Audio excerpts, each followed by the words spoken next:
there was a lot of looking at the Desert Fathers. Oh, we're back now. Yes, we're still having a discussion here on the life of Erlewine, and the question was, did Erlewine write anything? And the answer is no, Erlewine did not write anything.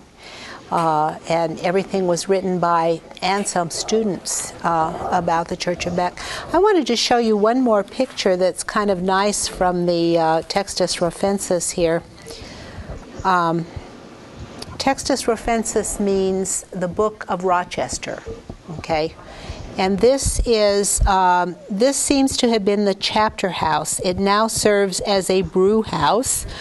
The arms of the Earl of Cornwall upon the inner gate as we go into Renly House. Upon this chimney we have these notes. And so he's putting the notes on that are on the chimney, whatever they are. I think it's this, 1574. But the chapter house has been turned into an ale house. So the view of the remains of North Orkney or Rewley Abbey from the west. Okay.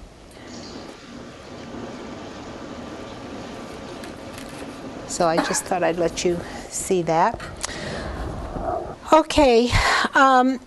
We talked a little bit about Osborne of Canterbury, who was a monk of Canterbury who went to Bec to study, and Anselm really, in Anselm's letters, when you read his letters, he really trained Osborne to write history, and he wrote some of the lives of St. Dunstan and St. Elphege at Canterbury, and this is in the context of Anselm doing this historical investigation himself, more on the saints' lives than on the laws, in order to see who are the rightful saints and what are the patterns that should be followed at Canterbury. And they're all using the pattern of St. Gregory the Great, who is thought of as the apostle to the English, and this is St. Gregory, who appears very prominently in the manuscripts in England, the Canterbury manuscripts, who is thought of as the founder of the English Church, and that he is the one that they should follow. Got that focus in there. Good. All right. So there is St. Gregory the Great, and here is St. Dunstan. This is a picture of St. Dunstan,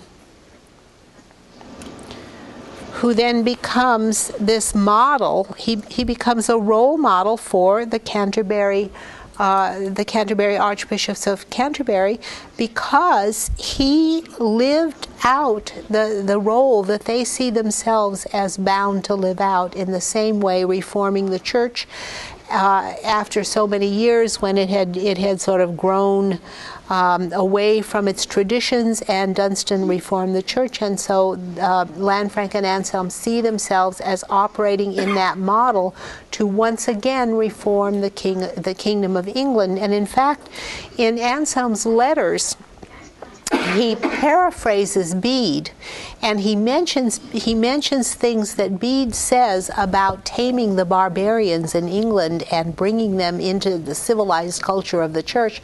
And Anselm says the very same things about the English, the Anglo-Saxon English, that the Normans are supposed to bring into line with the proper usage of the church. So this is St. Dunstan writing, and he is one of these models that the Canterbury monks are using. It's the very same thing that Lanfranc was doing with the written records of history, that Anselm is doing with recreating the history of the past. And here's some more. This is the life of St. Dunstan that is recreated in this manuscript that shows what life he had, and this is telling the story of it. Eadmer of Canterbury also went to Bec to study, and Anselm considered him Bec's student, and he wrote all these saints' lives, the life of St. Anselm, of St. Dunstan, of St. Oswald, and he wrote, as I said, the Historia Novorum in Anglia. And this, he's using Norman history as a kind of propaganda, but Eadmer was an Englishman. And so this, he's a little difficult to interpret because so many people want to say he gives the English point of view, but he's really giving the Beck point of view. If you look very carefully at what he's saying, it's really the Beck point of view, and he's justifying everything that Lanfranc and Anselm said. I'm going to skip a little bit of this, well, Norman history is propaganda, though, because the victors, of course, write history, and they write it all from their point of view. And so a lot of this Norman history is pure propaganda. And the church history is that way, too. They're rewriting the history of the past, and they're rewriting it for the purposes of their own time. Just like we write history today. We do the same thing today. Herman, Bishop of Wiltshire, or later that's changed to Sherborne and Ramsey, was originally from Lotharingia, and he actually sponsored Goscelin of Saint Bertin, so he was there in England before the Normans came. Wulfstan, Bishop of Worcester, was the only Englishman who survived as a bishop in England, and he survived until he died. He was very, very saintly, and the Normans didn't replace him. Lanfranc, of course, was the teacher of Alexander II, but when Gregory VII came to the throne and replaced Alexander, and this is around 1073, he wrote to Lanfranc asking Lanfranc to help him get King William to do homage and fealty to the Pope, to Gregory VII, and Lanfranc researched the history of the historical precedents, and he wrote back to Pope Gregory, we don't see anywhere that any of William's predecessors did that to your predecessors, and so we're not going to do it. And so he gives a legal argument to the Pope's demand. Lanfranc was justiciar, often in the king's absence, especially in the rebellion of the earls. And here again is Dunstan, who would be the model for Lanfranc. And here is the miracles of St. Edmund, which would be more models, saintly models of Englishmen for the Normans. And each of the abbeys, each of the Norman abbeys, remember we said that Beck monks were going to all these abbeys, and so they had the same training that Thomas of York had, and that Eadmer of Canterbury had, and that Lanfranc had. And so that's another reason why we have the rewriting of all the saints' lives. And this is a life that's rewritten. It's the miracles of St. Edmund of the Abbey of Bury St. Edmunds. This is at Bury, where the abbey is dedicated to St. Edmund, and so they're rewriting his life to show that the miracles that he did. So that this is, again, going to the past and finding models for the present. Here are more manuscripts from the Abbey of Bury St. Edmunds. Lanfranc declared himself the king's chief advisor, and Lanfranc himself did not articulate the two oxen metaphor. It was first expressed by Anselm, but clearly Lanfranc was following it. And the idea is, as Anselm expressed it, the king and the archbishop are like two oxen who pull the plow of the church through the fields of England together. And so you can think of two oxen yoked equally to a plow, side by side. And William the Conqueror and Lanfranc are almost joint rulers of England. They're equal rulers of England. And the king, the archbishop, is to be the chief advisor to the king, and the king is to listen to the archbishop's advice in everything he does.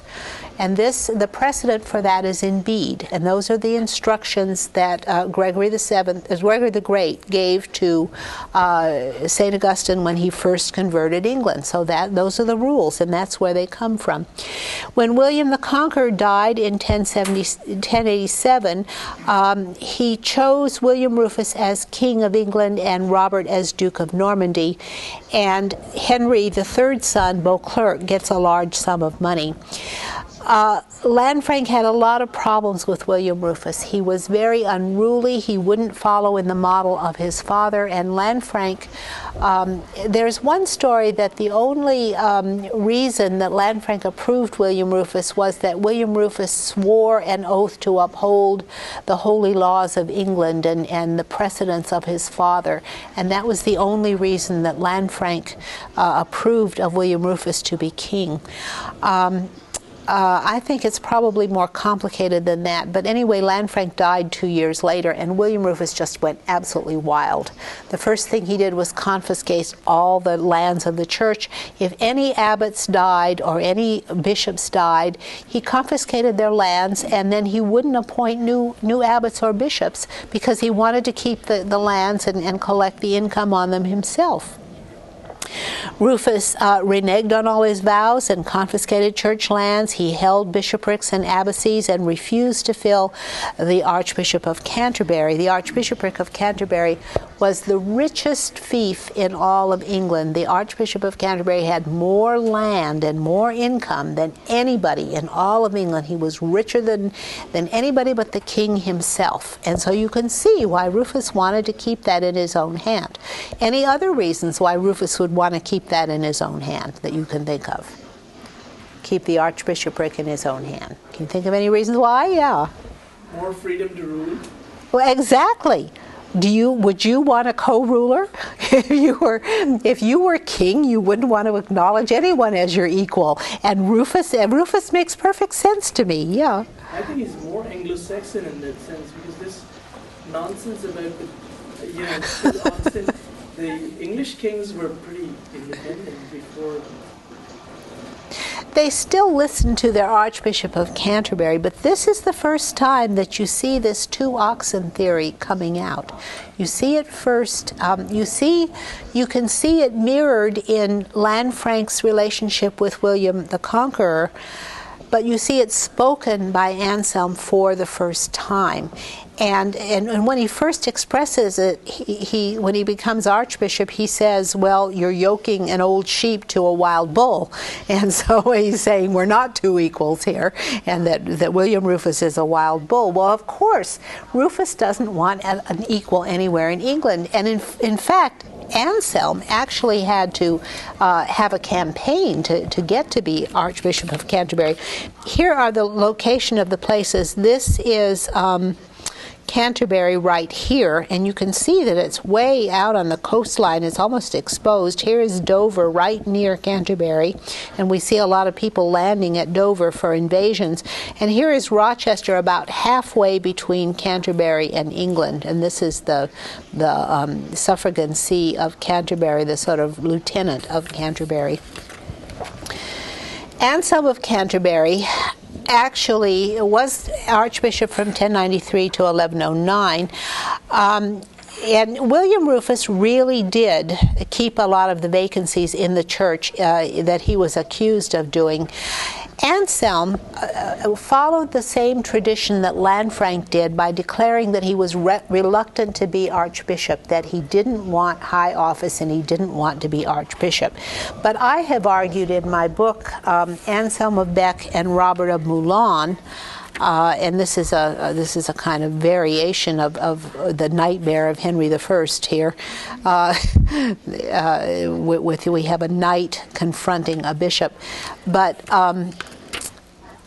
I've argued in this book that Anselm really did want to be archbishop, that Anselm worked in a campaign, that Anselm felt that Lanfranc wanted him to be his successor, and he felt a duty to carry on the reform of the English church. And he actually managed to force William Rufus to appoint him archbishop, and he did that by lobbying all the great magnates of England and saying, you just cannot allow England to exist without an Archbishop of Canterbury. The English church has to have a head to the church, and Rufus is doing something really terrible. And so Anselm really had to work hard to become Archbishop of Canterbury, and he did so. Also, I've argued in this newer book I have out about Anselm and women that Ida of Boulogne was Anselm's closest friend, and she was the widow of Eustace of Boulogne, who we've encountered earlier. She had a lot of land in England, and she was in Boulogne, and she was a confidant of Anselm's. He always went through Boulogne whenever he crossed the channel. Anselm pretty much forced the issue and made William Rufus choose an archbishop. The magnates would have nobody but Anselm. And William Rufus seems to have done this when he was very, very sick and thought he was going to die. He was scared he was going to die unless he appointed an Archbishop of Canterbury. He did, and then he tried to renege on it. He tried to consecrate Anselm himself, and Anselm would have nothing of that. And Anselm then played on his reluctance. Then he started sort of role-playing and saying, oh, I don't want to be archbishop. And the bishops had to actually force him. When they consecrated him, they actually forced the pastoral staff into his clenched fist. They opened his fingers one by one, and they stuffed the pastoral staff into it. It's a very dramatic incident. And then that's when Anselm protested, you are yoking an old sheep to a wild bull. Anselm had been consecrated, but in order to become the Archbishop of Canterbury, then he had to have the pallium. And the pallium is a stole that they put around their shoulders, and archbishops get it from the Pope. And so the first thing that happened in the argument was the trial at Rockingham. And Anselm was being tried at Rockingham for refusing to back down on recognizing the popes. There were two popes in Rome at the time. One of them was Pope Urban, and the other was the anti-pope Wiber, who was appointed by the Emperor of Germany, because at this time there was a quarrel between the Emperor and the Pope as to who would appoint the popes and who would have jurisdiction over them. That was of course started by Gregory the Seventh. And so Anselm had already recognized Urban in Normandy, and when he came to England, now he was Archbishop of Canterbury, and he said to Rufus, of course I've recognized Pope Urban, so you have to recognize him for England as well. And William had not recognized either of the two popes. And Rufus saw this as Anselm dictating to him what decision he had to make. And of course he's right. Anselm was dictating to him. Anselm stood absolutely firm and said, I will not recognize any pope but Urban. And Rufus said, it is my right to recognize the pope. And then he tried to depose Anselm. Well, Anselm would have nothing of it, and the trial of Rockingham lasted for weeks and weeks. It ended in a stalemate. And so William Rufus, then all the magnates were on Anselm's side, and all the bishops were on the king's side. And so it was a very interesting, division of power there. But Anselm would not back down, and he was a superb lawyer in the arguments that were made, the legal arguments. And there, if you read this in Eadmer's Historia Novorum, you can see a blow-by-blow trial and how they carried out the trial at that time. Yeah, question. What was Thomas of York's position in all this? He wasn't involved. He wasn't involved. And the reason is because Anselm the bishops consecrated Anselm. All the bishops together consecrated Anselm. I don't remember I don't think it was Thomas of York. I think he was dead by that time. I think there was a different Archbishop of York. And because remember, this is 20 years later after Lanfranc and Thomas had their quarrel. I'm pretty sure there's a different Archbishop of York at this time, or York might even have been vacant at this time, because Rufus was leaving everything vacant. Maybe because Rufus might have used him as the actual counterweight, raising him back up to authority again and revoking what his father had done and granting primacy to Canterbury. Well, but the king couldn't revoke something like that because custom is law. And the king could not revoke something like that. He would have to have rightful reasons. The king cannot act arbitrarily at this time. He's bound by the law, and he's also bound by the advice of his nobles and his bishops, and he's bound by the advice of the Archbishop of Canterbury. The king is very circumscribed.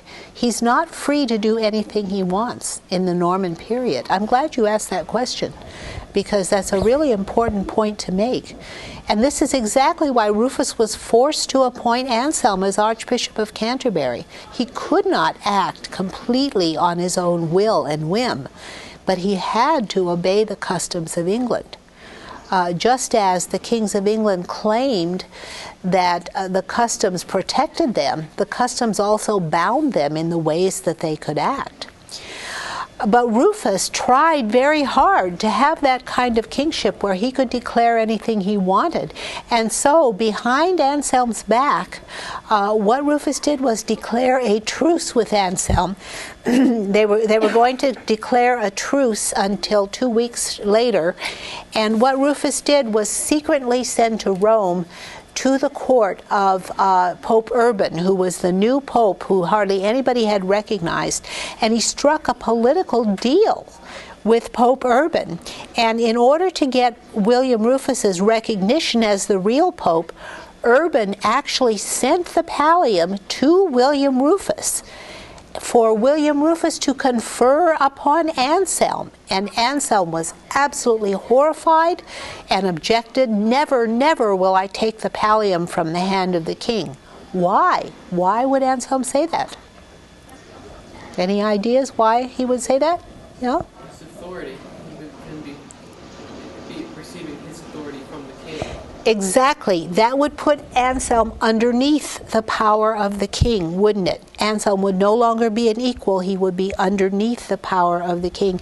And you know, the interesting thing that Rufus kept objecting, he would say, "You are stealing the jewel of my sovereignty by not allowing me to choose the pope." So Rufus got his way. He chose the pope and he made the deal with the pope. But Anselm, being the superb lawyer that he was, just argued the king down until finally Anselm received the pallium from the altar of Canterbury as if from the hand of St. Peter. So Anselm won the great fight and the argument, so that he then could then claim his equality and his right to advise the king, and the king had to do what he said. Okay, then is the question, was Rufus a homosexual? Okay, it's Eadmer who makes the argument that William Rufus is a homosexual. And poor William Rufus, he gets such bad press from all the monks who are writing history. He is declared a homosexual. He loves Jews. He breaks all the laws. He's an agnostic. Maybe he's an atheist. Maybe he's a witch. He's accused of all these different things.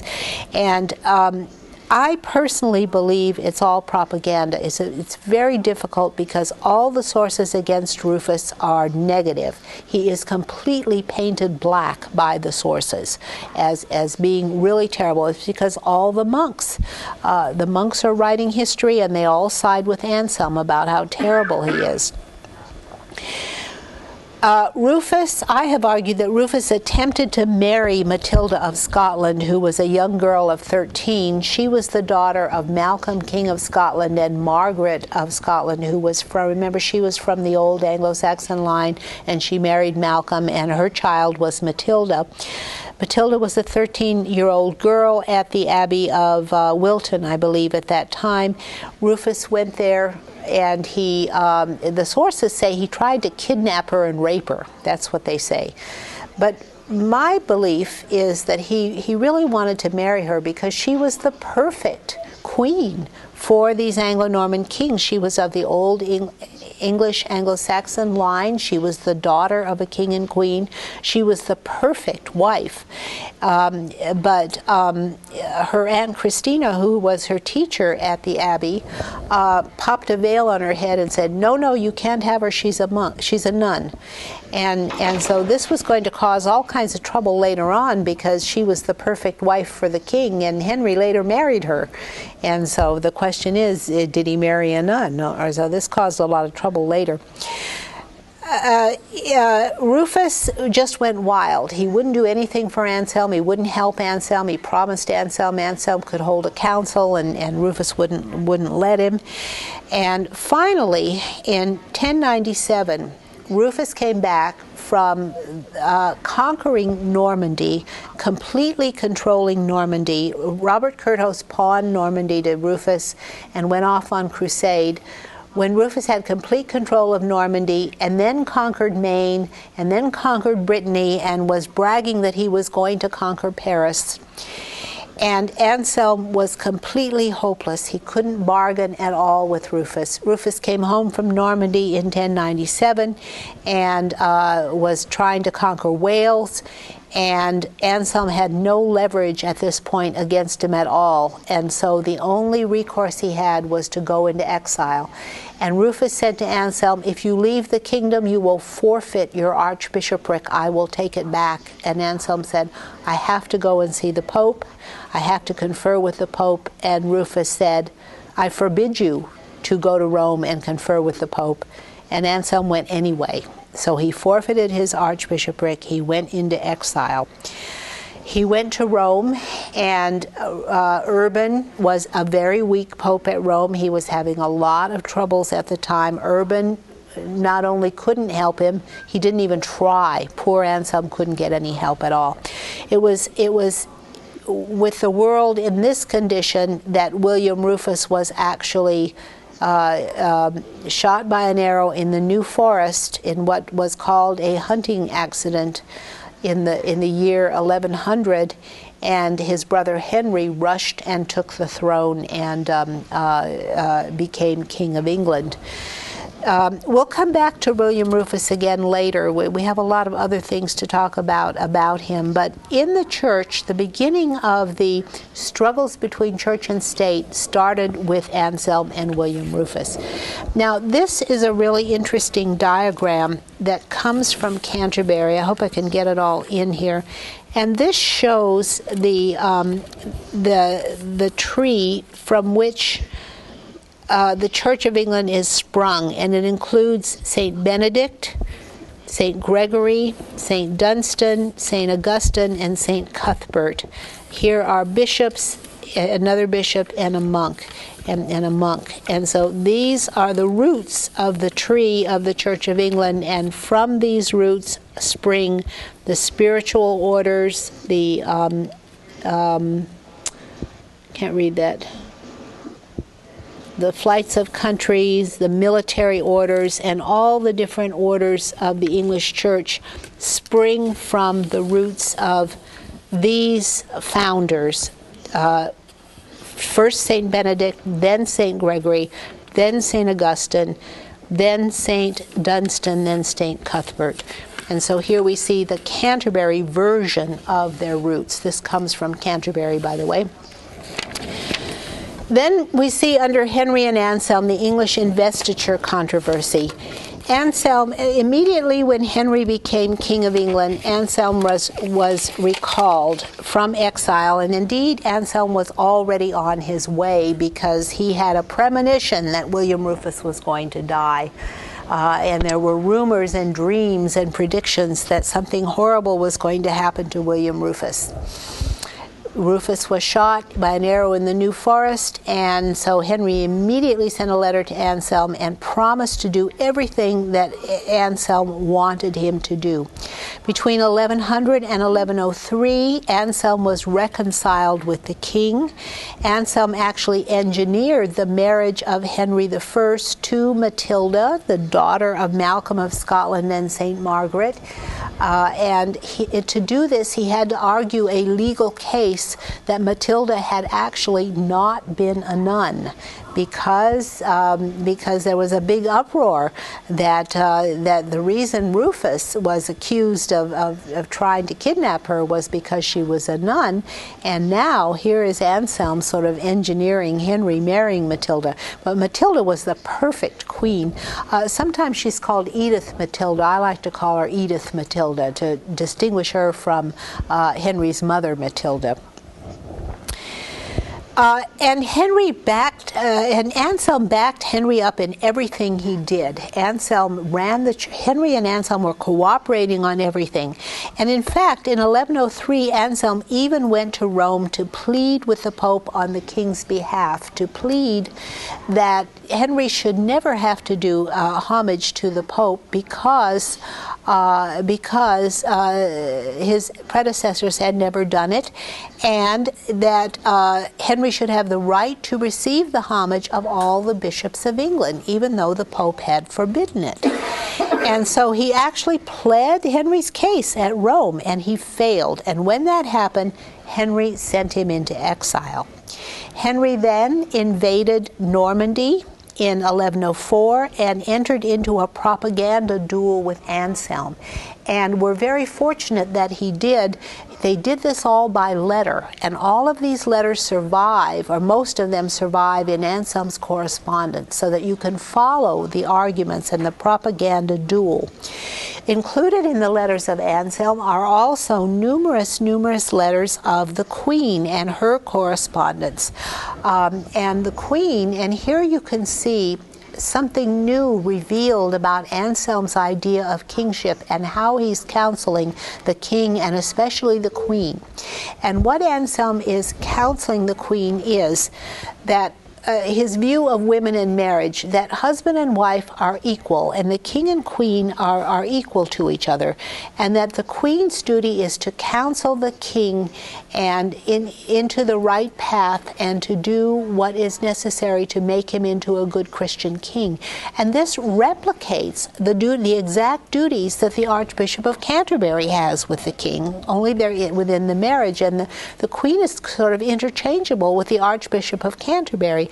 She is also supposed to take care of all the churches of England, just like the Archbishop does. And Anselm even makes a comparison that is very striking. When he was abbot of Bec, he said to his monks that he saw himself as abbot as like a mother hen, and the monks of Bec as his chicks who he protected under his wings. And then he described Queen Edith Matilda as a mother hen who protected her chicks, the churches under her care in England. And so he's seeing her role as like that of an abbot or an archbishop. And he sees the archbishop as equal to the king, so this makes the queen equal to the archbishop and the king. And so instead of having two oxen, you've got a kind of troika drawing the plow of the church through England, which is a very extraordinary image. Do you have a question? Does he develop this theory about the role of women generally as a microcosm of the family, that she has that role? Yes. He does.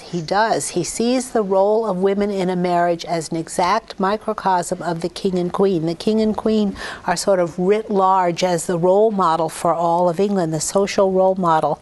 And every married couple is to have that relationship.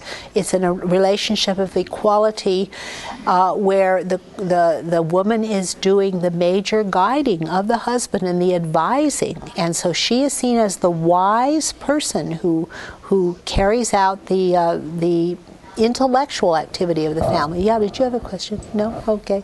This is really extraordinary. I mean, it's a really unusual view. And you see this kind of acted out. Anglo-Norman women are very, very strong. The Investiture Controversy is finally settled. This is called the Investiture Controversy because it's about whether the king shall invest churchmen with their offices and receive their homage. A compromise was struck in 1105 at the town of L'Aigle, and it was engineered by Henry's little sister Adela, Countess of Blois, and she's the one who summoned both Anselm and Henry there to L'Aigle, where they met, and they sort of hammered out a compromise. And the compromise was that the king would give up investing bishops, that is, investing them with their offices, giving them their offices and appointing them, if the Pope would give up his prohibition of bishops doing homage, churchmen doing homage to the king. And that's the eventual compromise that was made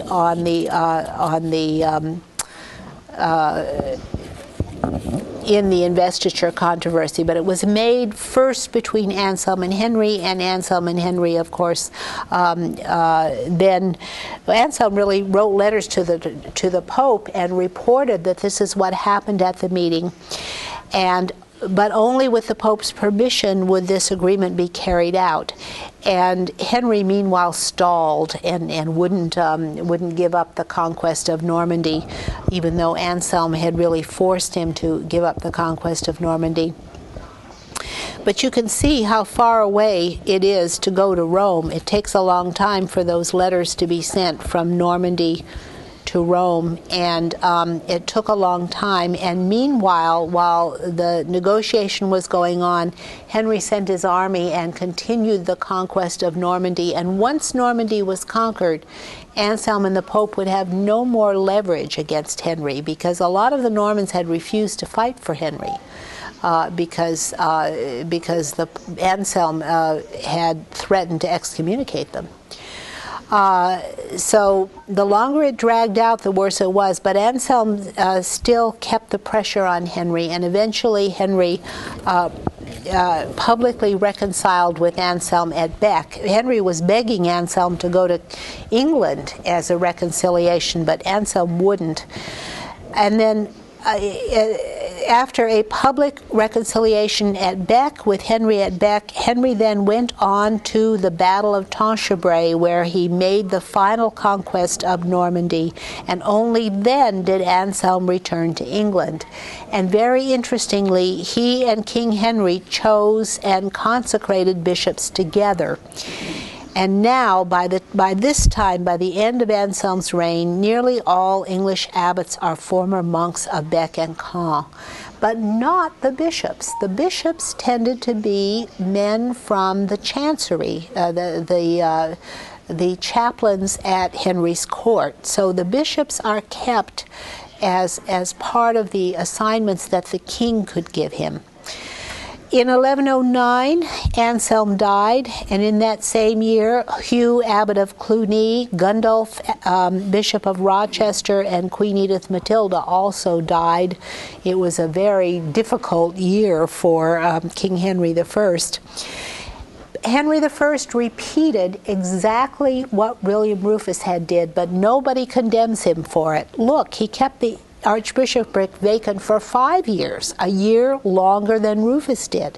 He didn't appoint anybody until 1114, when he appointed Ralph de Sures as Archbishop of Canterbury. And the interesting thing about Ralph is that he reenacted everything Anselm did, including going into exile. He almost says the same words. It's like he's acting out the same thing. And it's this idea that is coming from Bec, that history, that's what we do. We reenact the same events over and over again. That's what proper action is. It's very bizarre. In 1124, Eadmer completed the Historia Novorum and the Vita Anselmi. Shortly before that, Gilbert Crispin wrote the Vita Erlewani, and Milo Crispin wrote the Vitae Wilhelmi and Bosoni. And here again is this explosion of historical writing. Once Anselm was gone, they needed to write down the history so they wouldn't forget it. Again, it's this written culture as opposed to an oral culture. The De Libertate Becensis and the Vita Lanfranchi were written by anonymous in between those same years. In 1135, Henry I died, and we really can't talk about any more church history with Henry I because after Anselm, Henry had complete control. This two oxen theory was out the window, and Henry appeared to cooperate, but he really had control of everything. Yeah. So it seems like Henry is the first strong king in the Norman history. Well, I would say William the Conqueror was strong, but Henry is stronger. Yes, Henry is stronger. And the interesting thing about Henry is not much has been written about him. All we have is this book by Hollister. It's the first book that's ever been written about Henry I. But Henry I was King of England for 35 years. And in that time, there was never a war in England. There was complete peace. And he was a really good king. Yeah. It seems like William was more cooperative, or he was the one that brought people together more. Yeah, I think he will, but then the Anglo-Saxon Chronicle kind of says he was mean and cruel. I mean, Orderic talks about cruel things he did. Yeah, his uncontrollable rage and his anger. But you don't see things like that about Henry I. I mean, all the chroniclers loved Henry I. Yeah. Oh, you don't have a comment. Okay. Well, Thurston of York emerges, and what Henry does is what you said, Jason. He plays off Canterbury and York against each other. What he does is strengthen the control of the Archbishop of York, and especially Thurston, who emerges as a very strong Archbishop of York. And when Theobald became Archbishop of Canterbury, he was a monk of Bec, and he tried to reassert Canterbury power, but he was completely checked by Thurston of York, because Thurston of York went to the Pope for his consecration and got the Pope to recognize his equality with Canterbury. And it was the Pope, it was a different Pope now, it was Paschal II, who said that Thurston of York did not have to swear obedience to Canterbury, that he found nowhere in the records where the Archbishop of York had to swear obedience to the Archbishop of Canterbury. So law and custom could be reversed, and the Pope at this time was just emerging and declaring himself capable of actually pronouncing what laws are, and this is an important change from custom. Yeah. It seems like the strength of the Pope allows for people to move beyond tradition. Yes, it's the Reformed papacy, and as Gregory VII expressed it, Christ never said, "I am custom." He said, "I am law," and so he is declaring the papal right to actually proclaim laws against the old system of having customs instead of laws, and that's going to revolutionize all of Europe. And when England catches up, we'll have the English common law declared by Henry II, essentially. So they're in an age when they're heading in that direction of making rational law, but they're not making it yet under Anselm and Canterbury.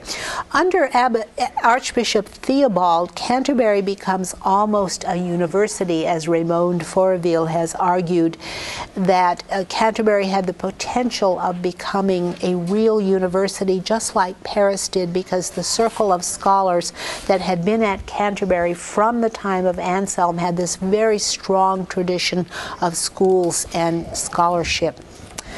Well, the Normans changed, and let's go to part 2, although we only have 30 minutes left. We might be able to do it in 30 minutes.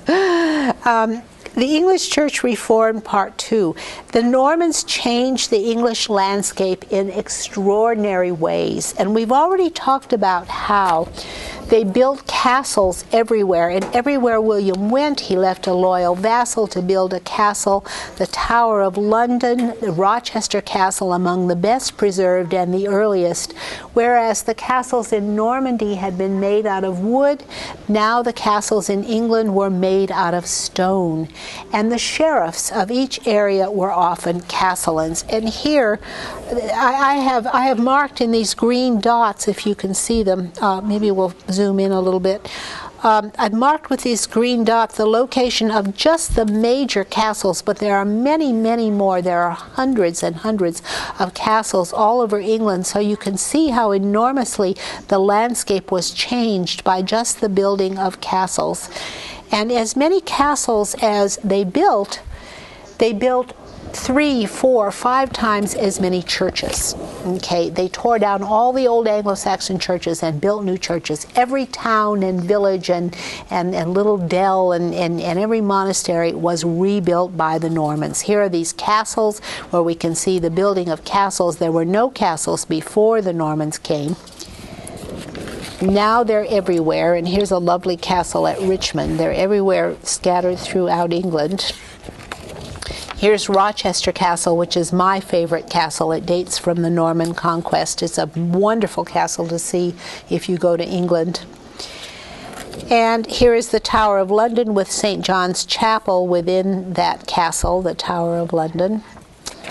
The Normans were said to have gone into the Battle of Hastings singing the song of Roland, and in fact the first written version of the Song of Roland was written by the Normans after the Norman conquest. Another piece of literature written by the Normans is the Voyage of St. Brendan, which is a legendary work about an Irish monk who sails out into the Atlantic Ocean and does all this exploring and finds all sorts of wonderful things, which sounds very Viking to me. But the Voyage of St. Brendan was commissioned by Queen Edith Matilda, who had a wonderful literary court. At her court, she had a salon going with all kinds of intellectuals and literary people and artists there at her court. So under Henry I, literature and art and castle building and cathedral building grew enormously. The style that the Anglo-Normans built in is called Norman Romanesque, and it's very different from the Anglo-Norman style. We see a little bit of its beginning in pre-conquest Normandy, but it's really developed in England. There's a little bit of pre-conquest Norman architecture, Romanesque, in England because, of course, Edward the Confessor brought some Normans. But under the Anglo-Normans after William the Conqueror, it's really developed. And here is a map of England and France that shows the area of all this cathedral building, especially in Normandy, but also all over England.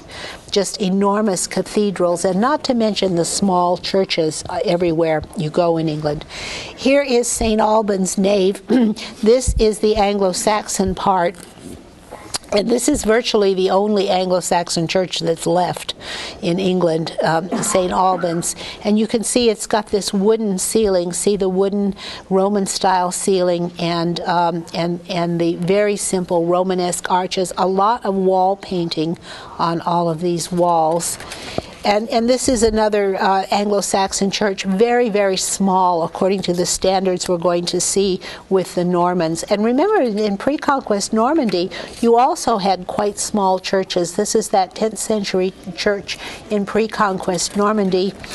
And here is an early church in Normandy built actually with money from the conquest. The reason the Normans had a lot of money to build churches is because they simply looted England of all its money. And this is St. George de Beaucherville, which I've shown you before, a very magnificent Norman church in Normandy, and it has these typical towers on it. This is a typical west front. Now we have a tympanum here. There's a tower over the crossing, as you can see in the back. And here is the inside of this beautiful, magnificent church. It's very plain and simple, and even a little bit small in detail. Originally it had a wooden roof, not like this. That's a newer roof. And here is St. George de Beaucherville, these typical Norman dogtooth arches and the carving in the wall. This is the bishop. This is the lantern tower up here. And here is the floor plan of English-style churches, English church plan, the Romanesque development of the Norman churches. And this is the crossing. They're built in the form of a cross. And this is where the crossing tower goes right here on top of the church. These are early ones, and then they get bigger and bigger and more complicated.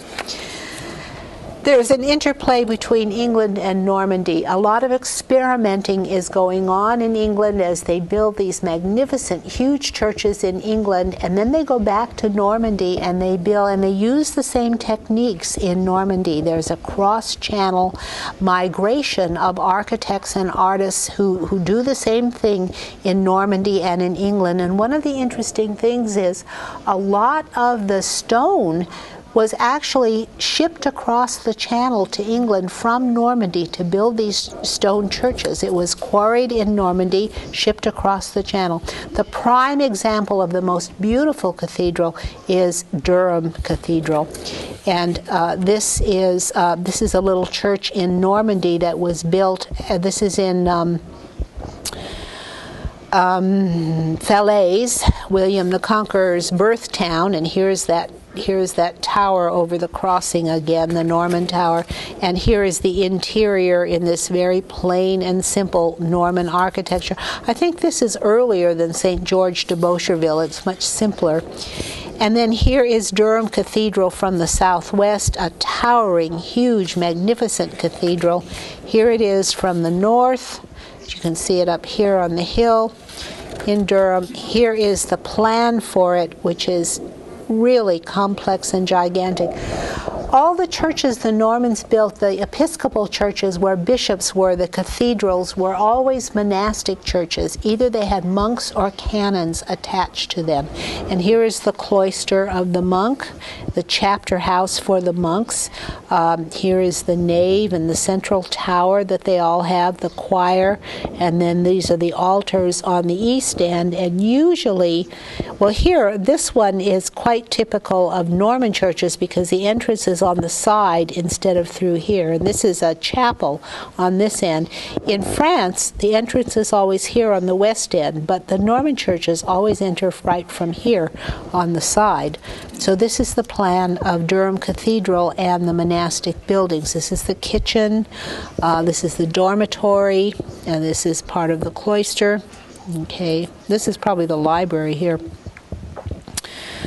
Okay, and here is, again, the Church of Durham and the north side of the cathedral. Here are some terms we'll use in the exterior. There is the west front and the east end. All the churches are oriented the same way. The transepts are the sides of the cross. They're built in a cruciform or cross shape, and over the crossing there's a crossing tower. We use arches, and at the front door there's usually a tympanum. And here again is Durham Cathedral. We see the exterior, and here you can see the lantern tower over the crossing and the two towers at the front. Norman churches always have those two towers at the front. This would be the west end. And here is Norwich Cathedral North Transept, another example of Norman art. Salisbury Cathedral from the northeast. And here's Lincoln Cathedral. And so you can see the similarities. There are the twin towers at the entrance again, and the crossing tower on Lincoln Cathedral. These are taken from Dugdale's Monasticon, which is a gigantic book with drawings of these beautiful Norman cathedrals. This is the west prospect of the Cathedral of Durham. This is looking at it from the west with the twin towers. And here it is from the east portal of it. It's not a portal, it's the east prospect of it. The entrance is on the side. Okay, and this is the north prospect of the church. Here are the towers here and the Galilee Chapel here. Here's the entrance, and there's the crossing with the tower on top. Okay. And there is the Australis. That would be the west side. No, that wouldn't be the west side. South side. I think it is. Okay, but this is Durham again, typically Norman. Here is a photograph of Beaux Cathedral in Normandy. Again, this cross-channel influence where the churches influence each other. And this is Beaux Cathedral in Normandy. And the dog-tooth arches again in Beaux Cathedral. And this is the crypt in Normandy. Okay, and here is the Church of Ely, which is another early Norman church. And this is Tewkesbury, a smaller church, but you see it has the same plan. It has the towers, not so big there, and the tower over the crossing. This is a much smaller church than the cathedrals at Durham. This is Salisbury according to Dugdale's Monasticon. And here is a plan of the monastery, where the monastery buildings would be in the plan of the monastery complex. Okay.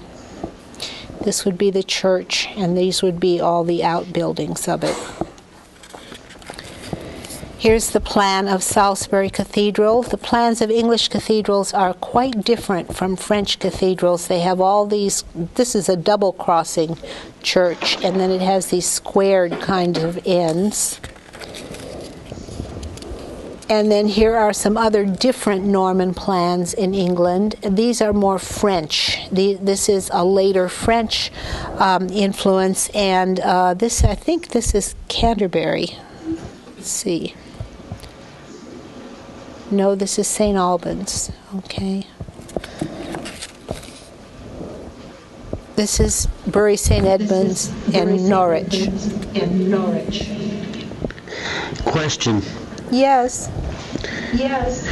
When did the cathedral at Notre Dame and cathedral at Westminster, when were those built? These are... Westminster was built quite a bit later than these Norman churches, and that's because it burned down. And the same with Canterbury Cathedral. Canterbury and Westminster are French Gothic, whereas these are Norman Romanesque.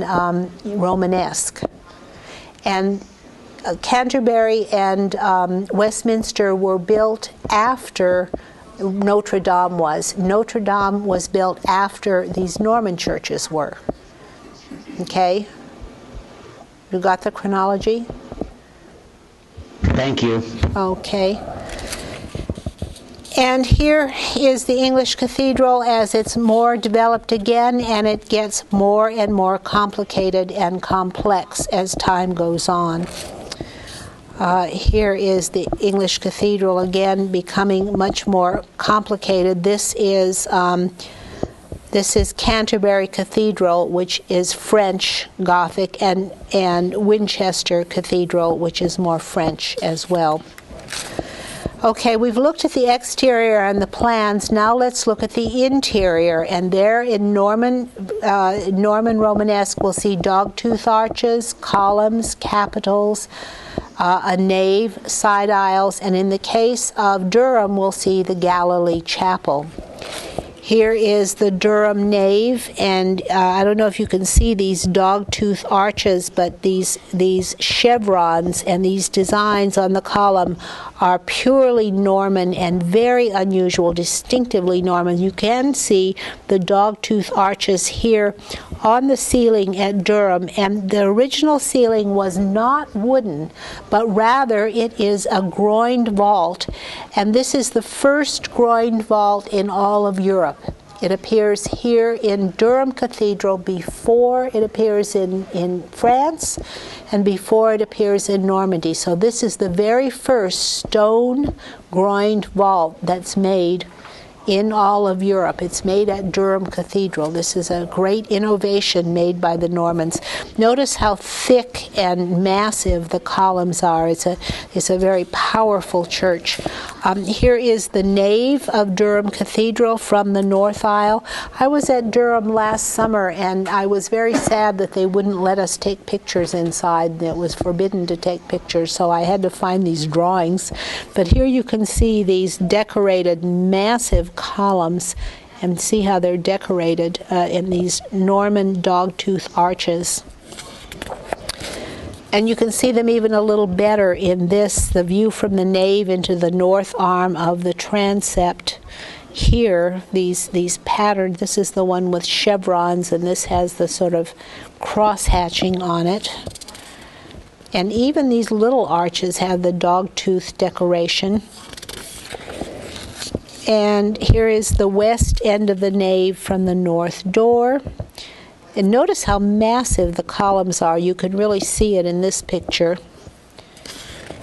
And here is the Galilee Chapel, where it's built a little later and the columns have become much more slender and elegant, but the dogtooth arching has become very prominent in the Galilee Chapel, which is at the end. Here is typical Norman architecture, Norman windows like this, and again with a dogtooth design, and Norman doors, again with a dogtooth design, and a wheel window, which the Normans originated.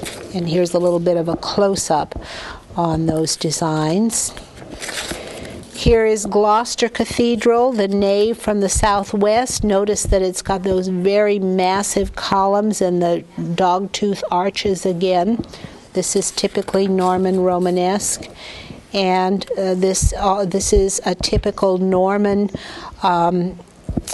apse, which would be where the altar is, in a very small church. And a lot of the Norman churches didn't have windows at the front end of the church where the altar was, but they had wall paintings. And so this one recreates that. And here is another variation of the apse that's done at the front where the altar is. In that same way, here is Ely, the west processional doorway of the nave, and here we have a true tympanum, and which is growing in use in the churches, but a very simple design over the tympanum. And then here is Sempringham, a very small church, which again has that same kind of a pattern to it. Here is Sutton St Mary, which is clearly Norman Romanesque. This is a really old one because it retains the wooden roof, which all of them originally had. And the Norman churches in Normandy would have had that wooden roof before they learned to do the groin vaults. And then later they loved the groin vault so much more that they replaced all the wooden roofs of the churches in Normandy with that groin vault. But here are those typical thick columns. Underneath the church is a crypt, and the vaults are what the ceilings are called. The groin vaults are those ceilings with the crossed arches, and we've already seen the Romanesque round arches. Gothic arches are pointed, Romanesque arches are round. And so this is the later kind of pointed arches that are put in the churches like Canterbury and Westminster, when you have the Gothic pointed arches instead of the Romanesque round arches. And this one in Lincoln has both of those. They're round Norman arches here and the pointed arches that are done in the groined vaults.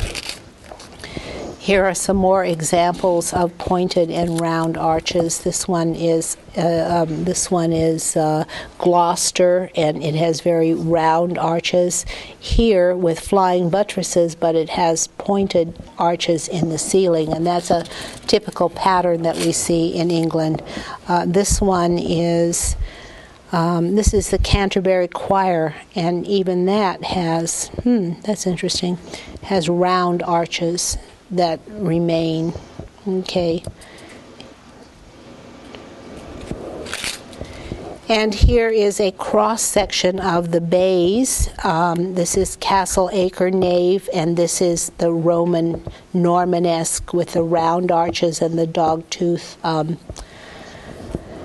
the dog-tooth decoration. This is Worcester, which is becoming more Gothic and more pointed as English Gothic develops out of English Romanesque. And finally, in Salisbury Cathedral, we have English Gothic developing out of Norman Romanesque.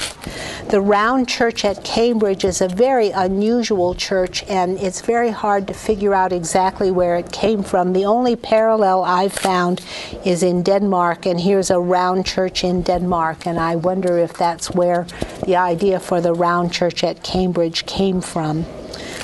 And so then we can see Ely Cathedral and Salisbury Cathedral. Here's the spire of Salisbury, and here is the cathedral, Salisbury from the Bishop's Garden, and Ely Cathedral. And this is Rochester, which was the daughter house of Canterbury. And so we can see this is very Romanesque. You can tell it's Romanesque because it has round arches on the windows, and it has these round sort of Norman wheel windows. It has a tower over the crossing. And here again is Rochester. No, this isn't Rochester. I'm sorry. What is this?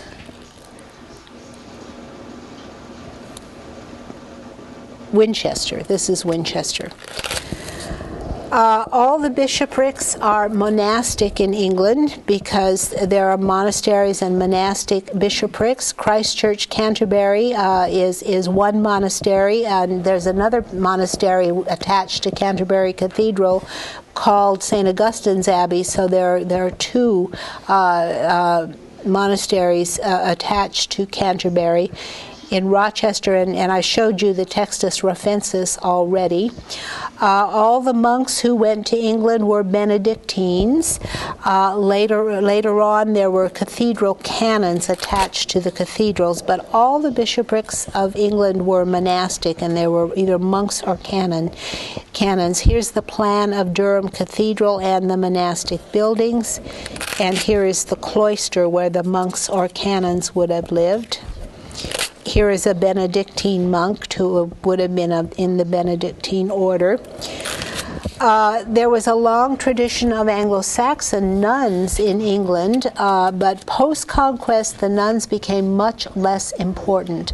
English women, Anglo-Norman women didn't join nunneries like the Anglo-Saxon women had. A lot of Anglo-Saxon women made their careers as abbesses, and a lot of queens became abbesses and founded their own monasteries. The Norman women were not very interested in becoming nuns, and there's a great fall-off of nunneries in England because the women want to be married and have children and be rich. And they don't turn to the religious vocation. And one of the reasons I think this is true is because they're accorded such a high status. If Anselm's letters are any evidence that Anglo-Norman women had a very high status, then they wouldn't want to have to flee to the nunneries.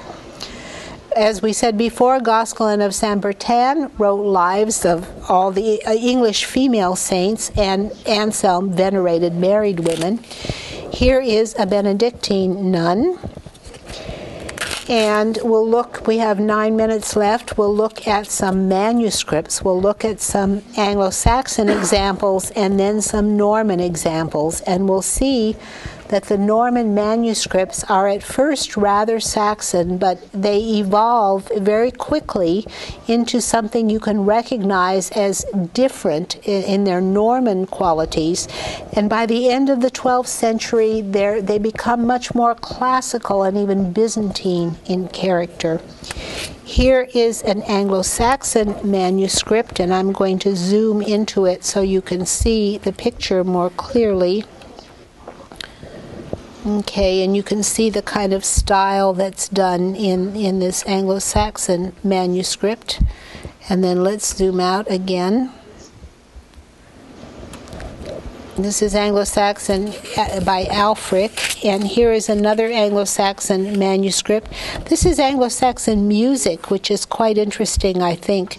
If you can if you can see the written music, this is before they've developed the staff, and so they're just putting those notes to show whether they go up or down. And then it's really hard if you're a musician to be able to see how to sing that and how to write music. But here is the artwork that you can see, which is it's pretty qualified as Romanesque. I mean, it looks Romanesque. And then this other example also is quite Romanesque in the English style. Okay, now let's take a look at another Anglo-Saxon manuscript. Here is a crucifix where you can see these very stylized English trees. This is 1060, a Psalter at Winchester. And here is a historiated initial with some other decorations on it. And we might just zoom in on that to see the historiated initial. They have wonderful little beasties in there. Can you see them? The wonderful faces, and it looks kind of Viking with these wonderful animals in it. Now let's zoom out and see the whole thing. Okay, maybe zoom in just a little bit on that letter. This is a Q, of course. The word it says is quid. Okay. And now let's look at Norman examples. All right, we'll zoom out again. At first, they look very Anglo-Saxon in character. They're hardly different from the Anglo-Saxon. And let's kind of zoom in on, here's our initial B. And here are some wonderful musicians. Look at this character here. Isn't he funny? I think he's meant to be a devil or a jokester. And here are these musicians playing. And then up at the top, we have, it looks like it's a king looking to heaven. Doesn't say what it is. All right. And then let's look over at this other one, and we see this is Christ. No, this is the Virgin Mary, and she's crowned with a crown. And remember, the Normans really promoted the Virgin Mary. Here is God looking down on her from above, and there's the Virgin Mary. And then underneath that is the king. Isn't that interesting? This is coming from Shaftesbury. So this would be the king. I'm not sure which king that would be. All right, let's zoom out. You can see the whole thing. And this is at the start of the 12th century, so this would be clearly Norman in style. Okay, here again we have the king and his court. Can you see the king with his court? And his courtiers all around him. It makes you think of William the Conqueror or Henry I with all their advisors around them. And then here is, this is either a king or it's Christ ruling, holding the orb of the earth. And then there, oops, I pressed the wrong button. And below him is an angel kind of clutching at his lap. And then here we have the Virgin Mary. Okay. I'm going to zoom. Yes. He was holding the globe of the earth? Yes. Mm-hmm. I guess they weren't fooled that the earth was flat. Oh, good question. No, all educated people knew the world was round. I mean, the Romans knew the world was round. So did the medieval people. They didn't think the world was flat. Good question. Good observation. Okay, there is the Virgin. Let's see if I can zoom in on the Virgin a little bit. Virgin and child. And remember how important the Virgin Mary was to the monks of Bec, and the churches to the Virgin spread all over England. And so this is from the Abbey of Shaftesbury at the beginning of the 12th century. And then we might just zoom out on that so you can see it a little more. And then here is an angel.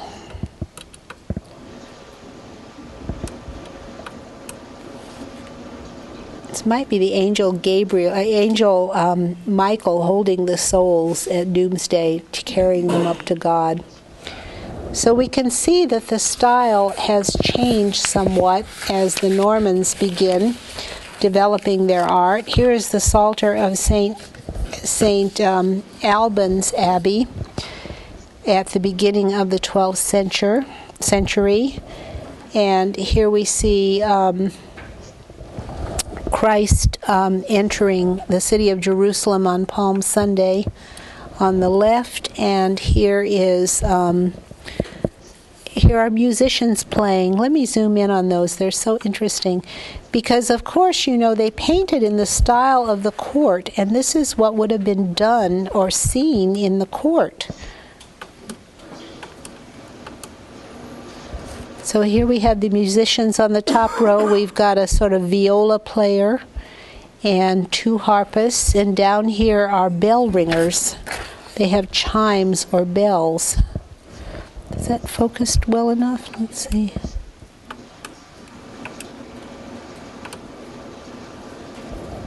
So we can see what the entertainers at the court would have looked like.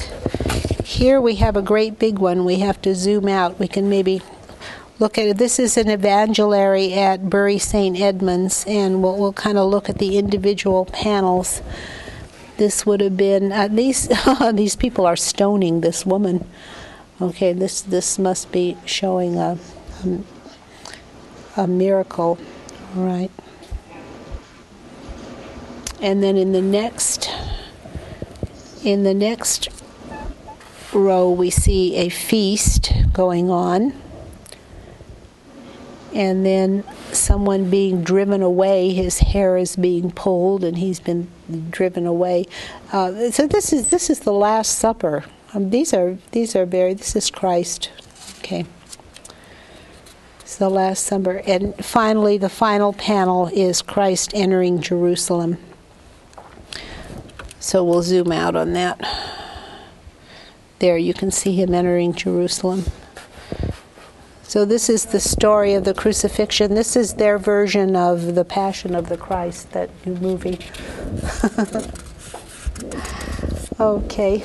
And let's just look. Now we're getting into the really Byzantinizing. These are very, very, very much in the Byzantine style, so that we can see this is probably a result of the Crusades or of the influence of the Normans in Italy and Sicily, where we see this very Byzantine Eastern style, and then perhaps we can see it in the lower panel as well. So now we're in the pure Norman Romanesque style. And let's just look at one more of these Norman Romanesque ones. Let's zoom out. We only have a minute left here. Okay, and there we see very classic Norman Romanesque at this point. Okay, we've taken a quick tour through the art of England. Next week we'll look at the Sons of the Conqueror. Okay.